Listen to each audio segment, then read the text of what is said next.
Hi, this is Ranjit. I'm a master trainer, KPIs and Performance Management System coach. आज हमने एक ऐसे guest को दावत दी है जिनका तारुफ मैं नहीं कराऊंगा, वो खुद कराएंगे. He is one of the most popular personality in the industry of HR. He is none than only Mr. अशर सईद साहब. अशर सईद साहब एक ऑर्गेनाइजेशन में चीफ ह्यूमन रिसोर्स ऑफिसर है और बड़ा पावरफुल काम कर रहे हैं. हम चाहेंगे कि हम उनसे सुने कि उन्होंने कितनी इंडस्ट्रीज में काम किया.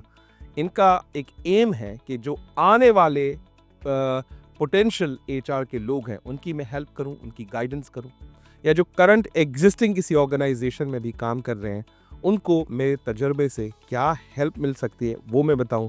That's why he decided to be the part of the Ranjit Kumar show podcast. Sir, सबसे पहले रियली थैंक यू कि आप हमारे पॉडकास्ट में आए.